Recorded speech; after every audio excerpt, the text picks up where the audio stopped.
Hi everyone, here's a video to show you how to make row houses and corner lots in The Sims 2 using the LotAdjuster, which is a program made by Mutilda. It's available on Mod The Sims. The link will be in the description if you're interested. So what inspired me to make this tutorial is a build set I'm working on. It's a set of lots that can combine like this. So that's what I mean by row houses. Builds that are actually, you know, separate lots, but from the outside, from neighborhood view, they look like a single unit. So first we'll talk about row houses in general, and then I'll talk about corner lots specifically because it's a bit different. So if you get inside one of those, you can see how it's built. I'm going to turn off neighbors so we can see better. That's actually the lot, right? So of course it looks pretty bad on its own, but it's meant to be combined with others. And so as you can see, there is dead space there. Like the lots are not actually, they don't actually have a wall in common. There has to be dead space because these tiles on the far edge of the lots are not constructible. Even with move objects on, you cannot build walls there, even though you can build fences and put floor tiles on. So you have to have this kind of dead space there. But still, as you can see here, I was able to have a wall there, which is not possible in the game alone. So I'm gonna show you how to do that using the LotAdjuster. Back in the neighborhood, we'll just take an empty lot, one that's not too small, but you know, I don't build very big, so I don't need a big lot, but I mean, you're gonna see how large you want your lot to be from what I'm going to tell you now. So you want to build your thing here and then shrink the lot so that it's all tidy and the edge of the lot is the same as the edge of your building, if you will. So before you start building, you need to keep in mind the way the LotAdjuster works. You can't delete just any number of tiles from your lot, and when I say tiles, I mean rows of tiles. Of course, you can't just delete this one tile, for instance. You have to delete them by rows, right? But you can't delete like just two on this size, for instance. You have to, you can only shrink or expand your lot by multiples of 10 tiles. So 10 or 20 or 30 tiles. So if we have a 30 by 30 lot like this one, we can, for instance, shrink it by 10 tiles on its right side so that it becomes a 20 by 30 lot, right? Or we can expand it by, say, 30 tiles on the front side here, and it's actually going to work. So we have a 30 by 60 lot.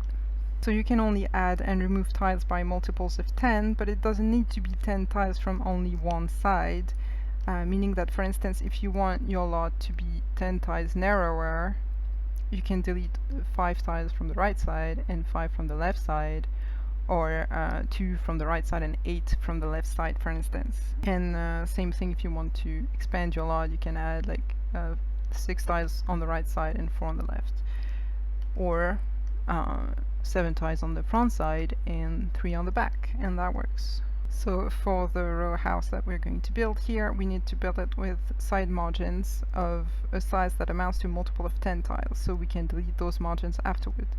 So on a 30 tile wide lot like this one, it means that I only have 2 options for the size of the building that I want to make.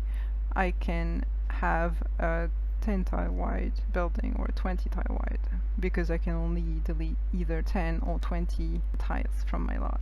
If I wanted to have a building larger than that, I would just have to pick a wider lot to start with. But let's say I'm happy with having a 20 tile wide building. So from the outside, it's going to be a 20 tile wide building, but again, you have to account for the dead space. So you can't actually have your lot be like this, because the LotAdjuster will not be able to shrink it down to here if you have a wall there. It can have walls there, like this, parallel to the road, but it can't have walls like this. So you have to have your building go like this. So here you can just build your thing.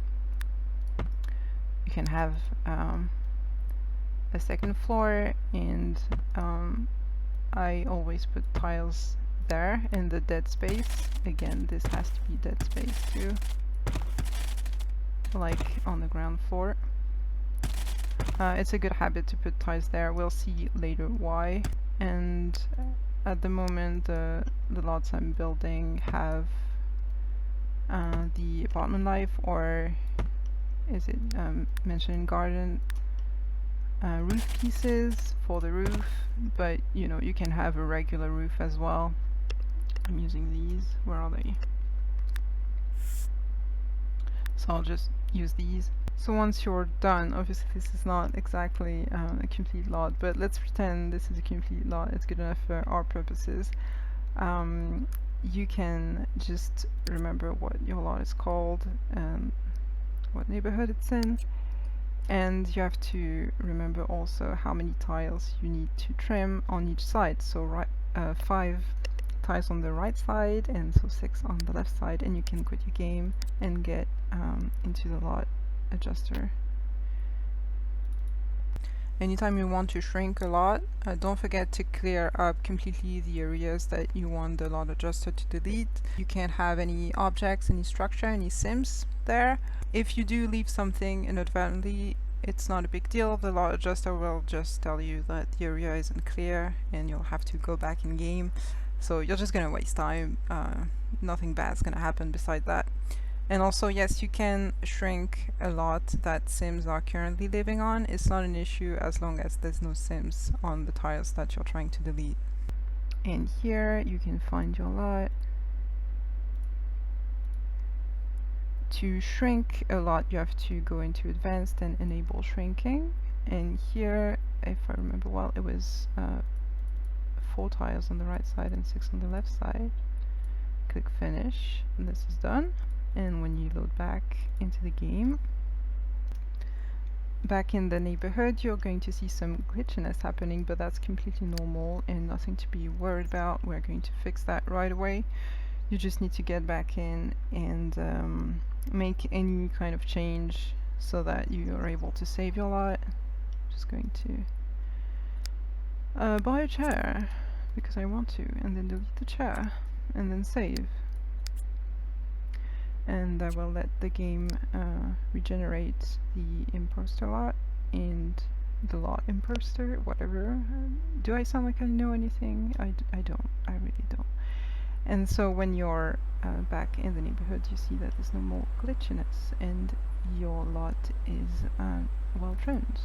As you might have noticed, the roof got a little bit messed up. Well, it's just for some reason the LotAdjuster pushes the roof pieces in, but I can just put them back where they were and it's all good. And there you go. You have your final results. Hopefully a little less boxy looking than this, but that's the gist. Now let's delete this and I'll show you how to do the same thing but with a lot that you want to build on a foundation. Well, it's not that different. There's just one more step, let's say. So if I want to build a 10 tile wide lot there on a foundation, so there you go. It can be as long as I want it to be. But the thing is, since the edge of the lot is going to be here, this space and this space will not actually be constructible, so I can't have foundation there. If I try to shrink the lot there with foundation on these tiles, nothing bad's gonna happen. Just the LotAdjuster will say that it can't do that because the area that I'm trying to delete is not empty or something like that. So I actually have to not have foundation on there, and we're going to use the constraint floor elevation cheat to, you know, hide the space, because you can't actually build a wall there to hide that dead space that's going to be there, but you can with a cheat, which is, so by default in your game the floor elevation is constrained, there you go. So you have to turn it off technically to be able to do this, build a wall there. And this is a little funky looking, but you can just fix it by using the flatten tool, and there you go. And yeah, there's a little speck of thing that happens here when you use that cheat and you do this. To delete it, you can just delete the wall and put it back on, and it won't be there anymore. There you go. But and that's how you build a wall there. And you can do that on every side, and then you build the rest of your lot the same way you did the previous one. So you can have an upper floor and a roof, and you can do that the exact same way we did that before. So there, and you'll notice that I always have tiles there in the dead space. Well, this is outside of the scope of this video really, but if you want to put something on this wall, obviously you don't want to do that here because this is not supposed to be a wall that you can have a window on, but say it's kind of the same here. I like to have wall lamps like near the edge of my buildings there.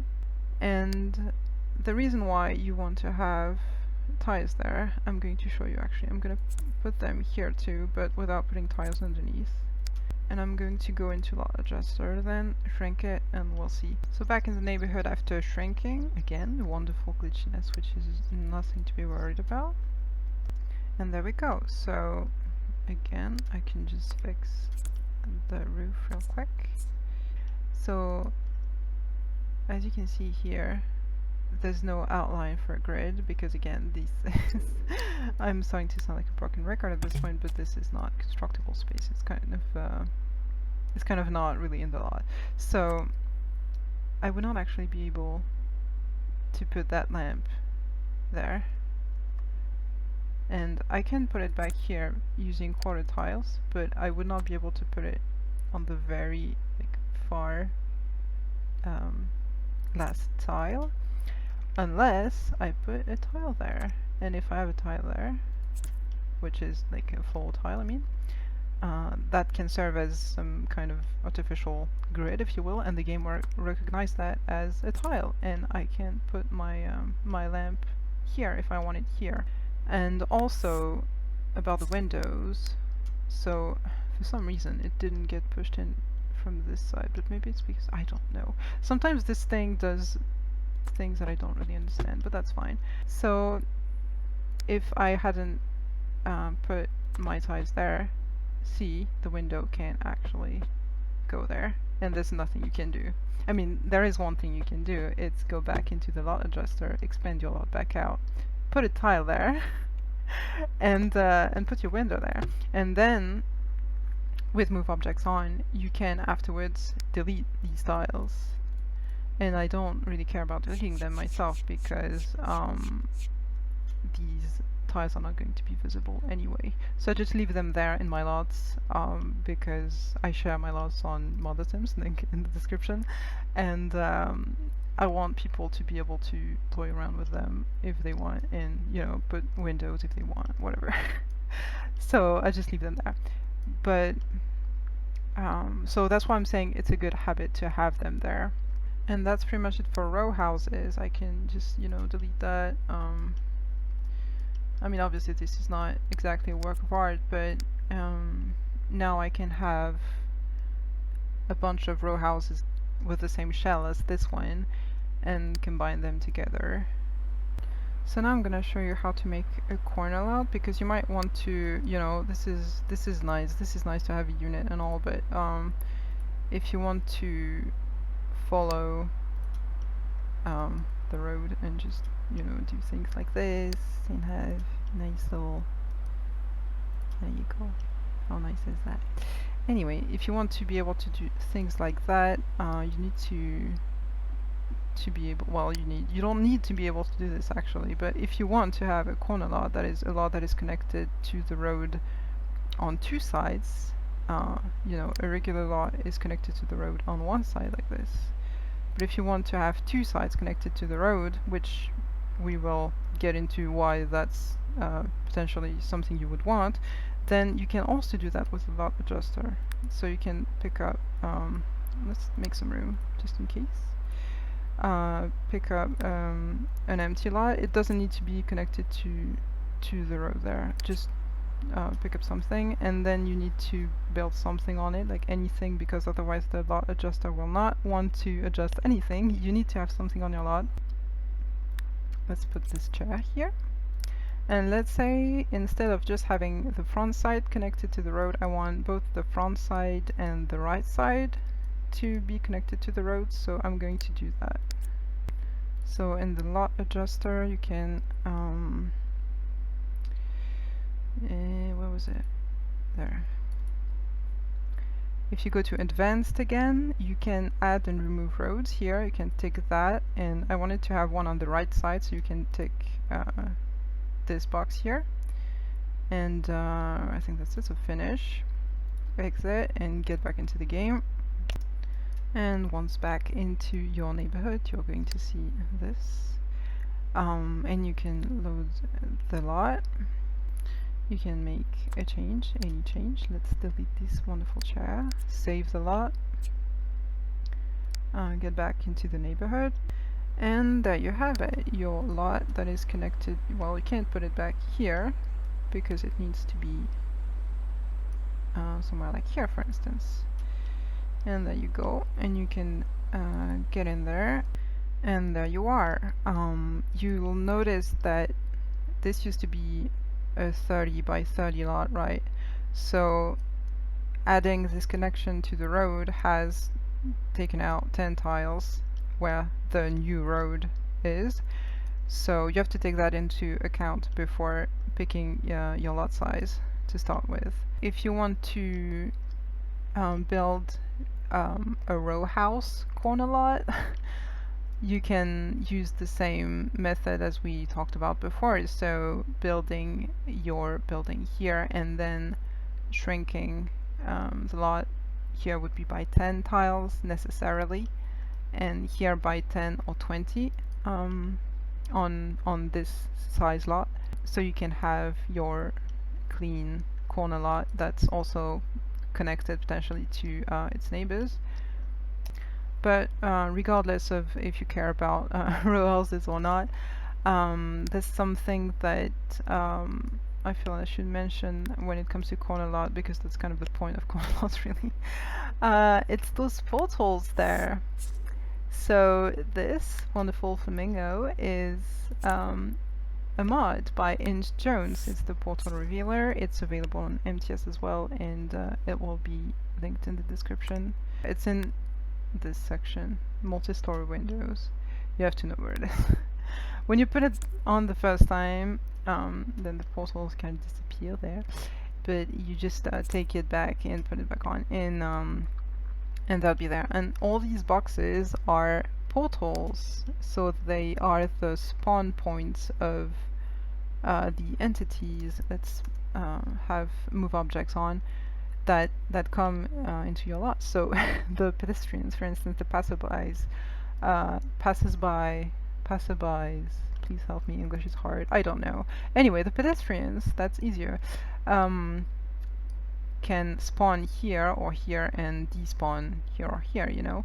Here are the portals for the car, that's the car that your sim owns, and these are for the service cars, so the NPC cars like the nanny, the if you order delivery or things like that. And you can actually, thanks to this mod, wonderful, you can move these. And this can create some pretty interesting situations. It's not going to like corrupt anything. If you delete them, like if you delete those, for instance, you won't have as far. I've actually never tried this, but in theory, it would mean that there's no passerbys on your lot anymore at all, which could have its use. I don't know. Again, correct me if I'm wrong, but I think that that would just be the case.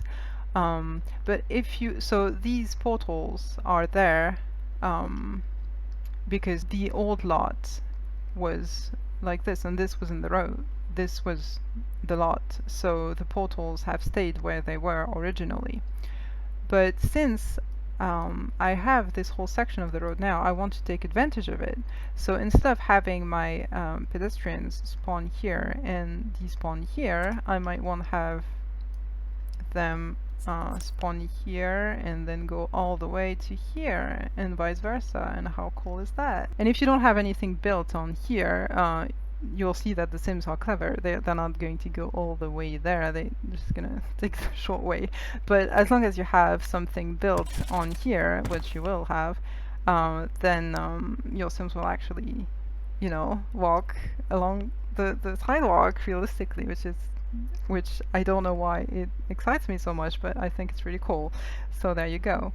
That's like, as far as I know, that's the only advantage of having a corner lot, really, and also the fact that you know how your Sims love to teach their toddlers how to walk in the middle of the road. Well, now they have even more road to be run over on. So this is great. But for instance, with the service NPC cars, I can have them, instead of coming here, I can have them come there.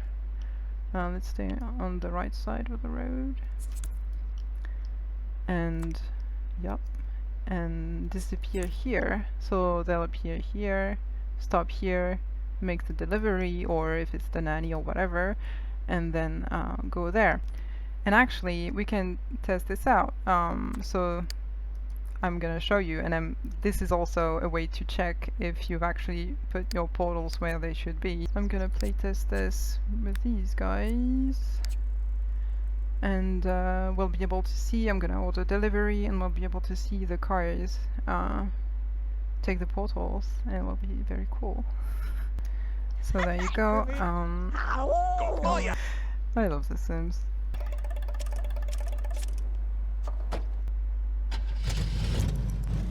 Go back. And of course, I forgot to take out my mod. Actually, in the meantime, let's call for delivery to see the car. Yeah, sure. Yes. Started because it had to generate an NPC there. And there you go. The car just spawned there. It disappeared there when it left, you know, spawned here when it comes back.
And we're gonna wait for the delivery.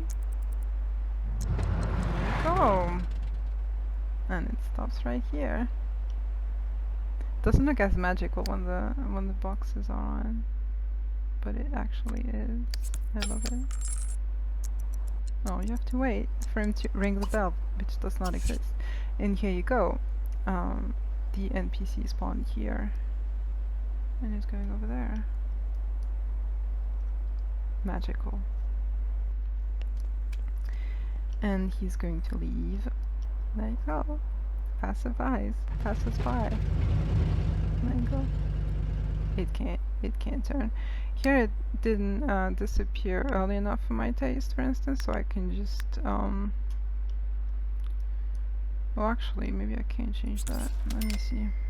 Let's put it here just to check if I can have it disappear like in the middle of the road or whatever. I just want to see if this is actually making a difference. Nope, it does not disappear earlier. Alright, well, I guess you'll have to, and I'll have to make my peace with the fact that it will look like it's going outside the road, but I mean, I'm fine with that. It's okay, it's good enough.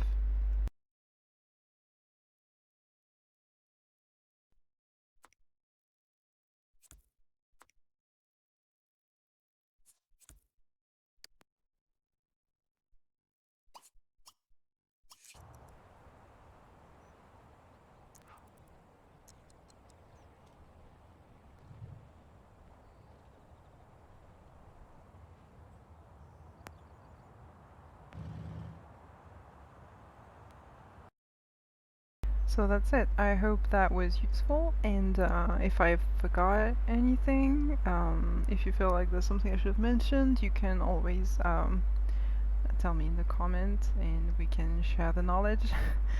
Thank you for watching, and have a good day. Bye!